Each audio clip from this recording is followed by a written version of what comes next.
is TheFabCritic, the place for honest review on today's media from an amateur critic. Be sure to like, comment, and subscribe, and let's hop in today's video. As many of us know, summer has officially ended. For some, that means going back to school or returning back to work.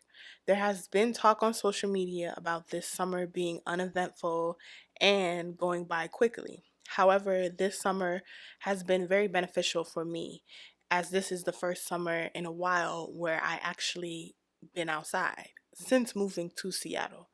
I took it upon myself to do daily walks, attend most, not all, but most of the events I've been invited to, and I got back into reading. Speaking of reading, as a way to close out the summer, I decided to review the books that kept me preoccupied during the warmer months. Today, we will be going over the 7 romance books I read this summer. Before I start listing off the books, I want to give a shout out to Capri's Book Island here on YouTube. She is a booktuber who reviews and recommends books to read. Some of these books I'm about to mention, she had recommended them in her over 25 Black romance video. I'll be sure to link the video down below so you can watch. Because this summer, I wanted to read about love. Y'all, I love love. And in the beginning of the summer, I was in my feels and wanted to read about it. As summer tends to be the recruiting season for a mate to bring into the cuffing season, unfortunately, my laziness got the best of me when it came to dating. I did a few times create a dating profile on Tinder and Hinge, but kept deleting them because the men on there were very, very questionable.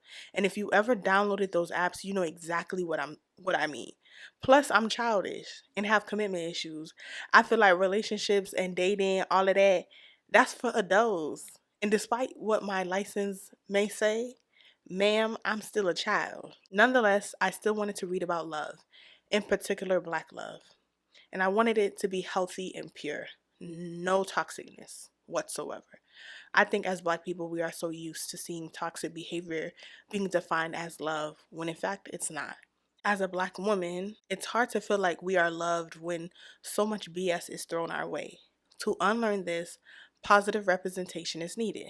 Majority of the books covered today feature Black leads, and there is one interracial romance in here, and that bitch snuck its way in there, okay?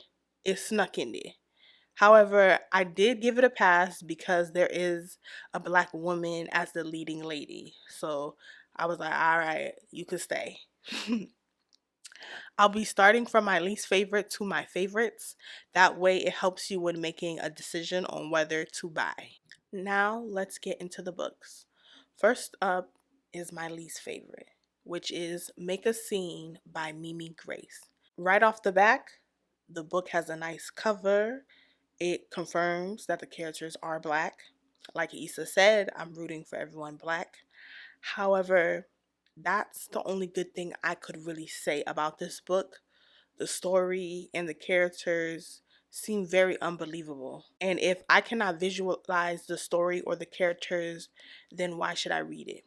Even after I, say all of that, I did push through to finish it. So the preface of the book is we meet a baker by the name of Retta Majors who forces herself to attend all the wedding activities for her cousin, who this said cousin happens to be marrying her, Retta's ex-boyfriend. So Retta is showing face to prove to her family and friends that this wedding and their union does not bother her. This so-called cousin isn't a distant cousin from what I got from the book. This is a cousin Retta grew up with, and I could assume was around at the family functions Retta attended with her then boyfriend at the time. Right here, I knew this book was gonna be on some bullshit. And what's so crazy when I think about it, I don't think I actually read the back of the book because if I did, I think I would have been like side eyeing the whole mention of your cousin dating your ex boyfriend. Because what universe does that make sense? Some communities, some cultures, that makes sense. But ours, it don't make no sense, right? So my last dislike is the characters were annoying. Annoying covers their chemistry, how they met, how they worked through their issues in their family. Everything was just too much. Like, I was like, okay, I'm gonna need you guys to go take a nap. Because right now, you're doing too much. Go take a nap. Side note, this is out of pure curiosity. May have a little sprinkle of ignorance. But have y'all met a black man named Duncan before? For real. Have you? Because I Googled it. Not to, to see if I'm just being plain ignorant and if there are black people, black men with that name. So when I did Google it, the only black people or the people that appear to be black, their last names were Duncan, not their first. Because the name Duncan to me is very much giving Connor. And in all my days, I've never ever met a black man named Connor. If he was biracial, that don't count. But you understand what I'm saying? So the name threw me off and it made me hard to visualize this man, right? So in a nutshell, this book was all over the place. If you read it and enjoyed it, I would love to hear your take because for me, it's a pass.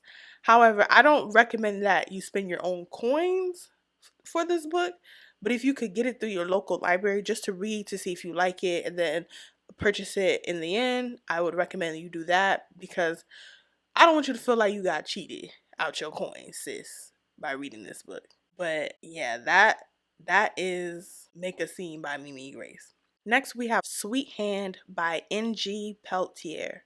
So it's a story about childhood rivals who are currently successful adults in their own careers. Charisse is a well-known pastry and sweets maker, and Kieran is a successful music producer. They find themselves forced to work together as they are assigned as maid of honor and best man of a mutual friend slash family wedding, having to put their rivalry aside to make sure this wedding is perfect with no problems. They end up realizing that they have more in common than they thought. So let's start with the dislikes. My first was, to me, the rivalry was immature. If I remember correctly, they are in their mid 20s, early 30s. It's like grow up, right? And there isn't any real basis for their rivalry. Like, no one died, no one lost a competition, no one stole anything from the other person, nothing. It was a rivalry that start from pure assumptions. That's it, right? Oh, he works in the music industry, so he's an F boy. She's stuck up and thinks she's better than everyone, yada, yada, yada, yada, right? However, I will talk about my likes because it kind of influences my the whole childhood rivalry, right? So my like is that this story is based in another country, Trinidad. We're getting romance, but we are seeing it from a different culture and how this culture influences the way the people interact with each other and how they deal with issues. So the whole childhood rivalry and not really having a basis for the rivalry makes sense because us Caribbean people, we hold grudges and just off of first impressions, we can dislike you forever. Your whole family, anybody associated with you. So when I read where this book took place, it made sense why the childhood rivalry was very kiddish and seemed like very immature because it was just like, oh, you Caribbean. This makes sense. My other like about the book was the representation of many different sexual orientations. There were gays, lesbians, bis, etc., all through this book, and I'm here for it. As I mentioned, positive representation of Black love is needed. That includes showing everyone that makes up the Black community being in love or seeking love. So I recommend reading this book. It was a fun read. It was funny, childish, but very funny and cute to read. Here we have Love Radio by Ebony Liddell. So it's a story that follows two high school students, Danny Ford and Prince Jones, both trying to figure out their plans after high school. Being a radio personality, Prince Jones is everywhere and knows everyone except Danny Ford. While he knows of her, he doesn't actually know her because Danny Ford is all about business and getting into college. Surprisingly, the two meet in Danny Ford's safe haven, the library. This interaction will jumpstart Prince Jones' plan to woo Danny into being his girl, and to do so, he sets up a series of fun dates. My only negative with this book, and it's purely like a personal preference reason why, it was based in high school. Despite what I say earlier about being childish, I'm very much a grown woman. And for me, consuming things or shows, movies, etc., that take place in like a kid setting, I don't really gravitate towards. So like if a movie or show is all about high schoolers, I'm not really getting into it, or about childhood or like kids in middle school, I'm not watching or reading about it. However, if there's like snippets of it, like a flashback of seeing someone in high school or seeing how someone's adolescent years, is the reason why they are the way they are as adult, then I could watch it. But watching or reading things based in like I said, a children's setting, to me, I just don't enjoy it. Like I look for relatability in the content or the stuff that I am watching or reading. So to me, there wasn't really relatability. Yes, at one point I was in high school, but we all know high school now is different than high school back then. So I did kind of could relate, especially with the similar themes that we experienced in high school, like trying to fit in, meeting boys, meeting girls, trying to figure out our next move in life, and thinking we were all hot shit. So there, yes, I understand that common theme, but like I said, I tend to stay away from children setting content or media, etc. However, I do have likes about this book. The first one being, I really like how this displayed a healthy love or relationship amongst teenagers. I think some of our relationship traumas, if not caused by family, were caused by our first loves, which most of us typically experience in high school, maybe earlier for others. I thought this was a great introduction into what a healthy love looks like, especially if you aren't able to see it at home. I recommend this book for you to read, to feel nostalgic, because it did remind me of those high school days, those middle school days where we all thought we was hot shit, thinking we were trendsetters, thinking we were above the rules, and hanging out with our friends. It did remind me of those times, and I did get to reflect on my younger days. But I also thought it's a great read for your kids, as it wasn't too inappropriate. There were topics, or excuse me, there was a topic that was mentioned regarding consent, and I think it will be a great discussion to have with teenagers or even kids as they navigate through relationships. So I really recommend this book. It was very sweet to read, and I think you'll also enjoy it as well. Coming in hot, we have The Replacement by Shay Sanders. The story follows a housewife. Ooh, let me get my reading tone for this one.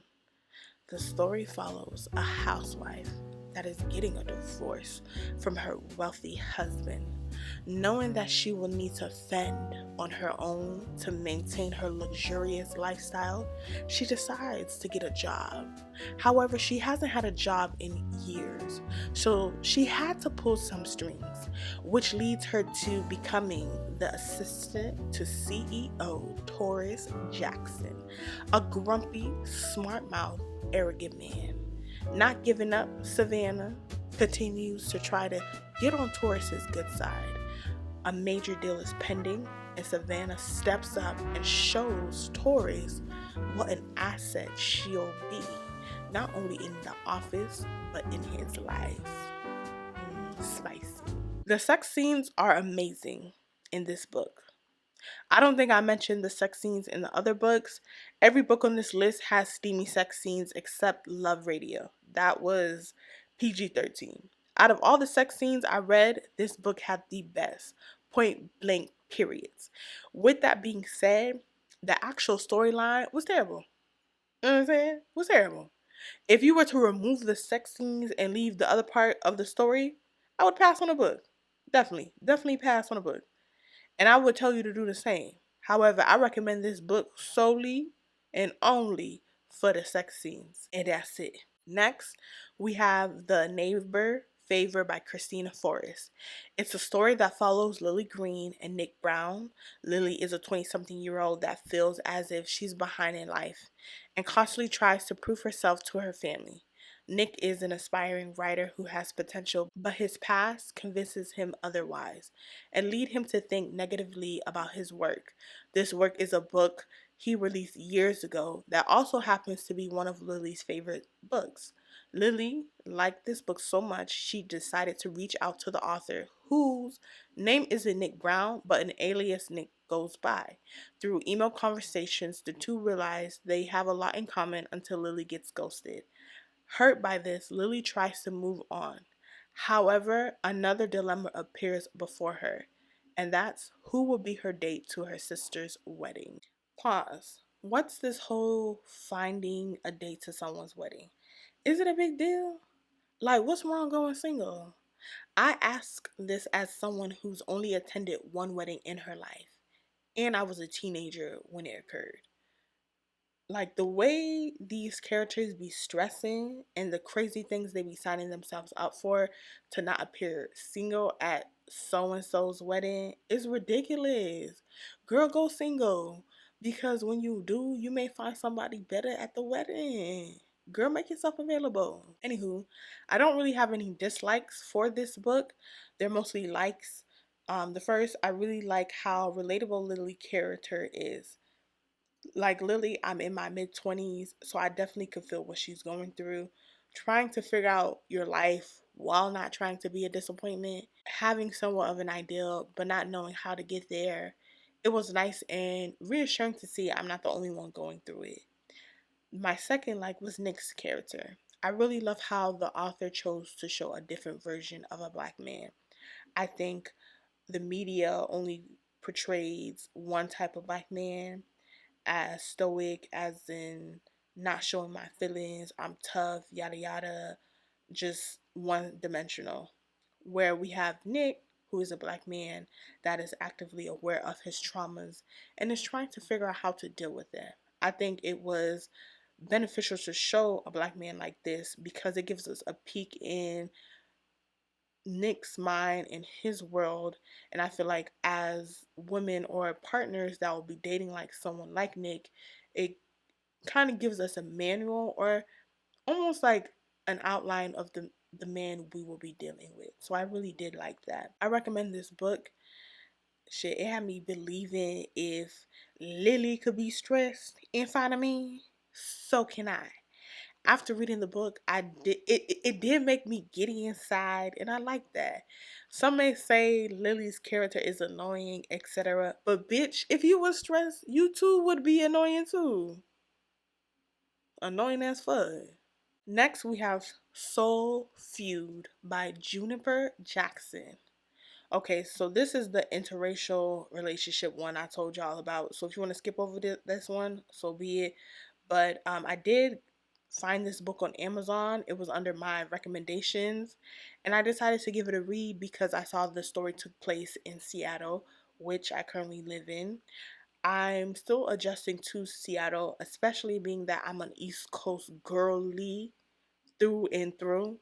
So I thought reading this book would be interesting. So the story is around gentrification and how Raven, the leading lady, is struggling with the changes that are occurring in her neighborhood. These changes are impacting her soul food cuisine restaurant, as her usual customers are moving to more affordable communities. Then we have Patrick, who grew up rich and never had to struggle in his life.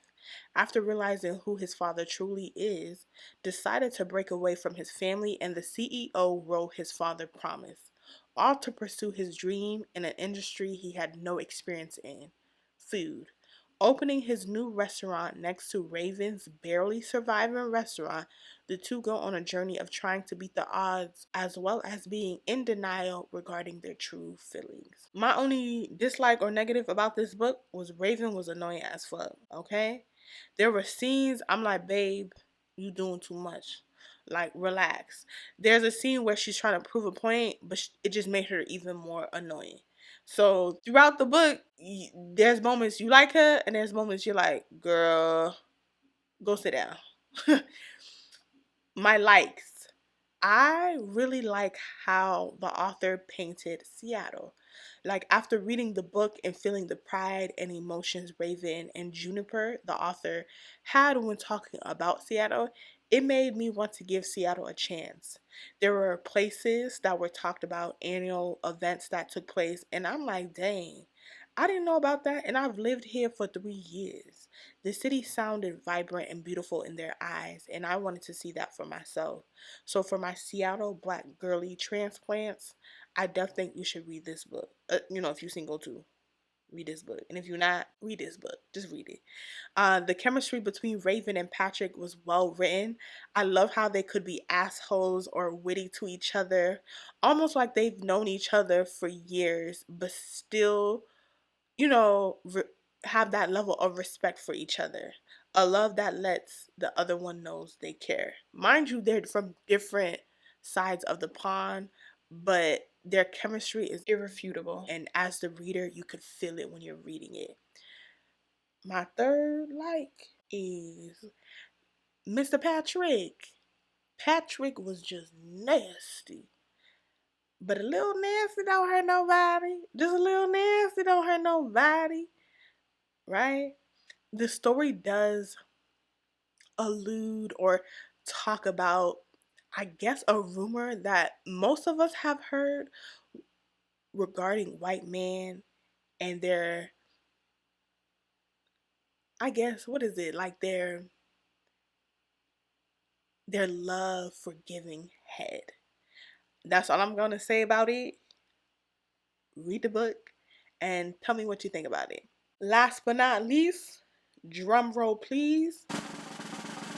And my absolute favorite book that I read this summer was The Build Up by Tati Richardson, which is actually their debut book.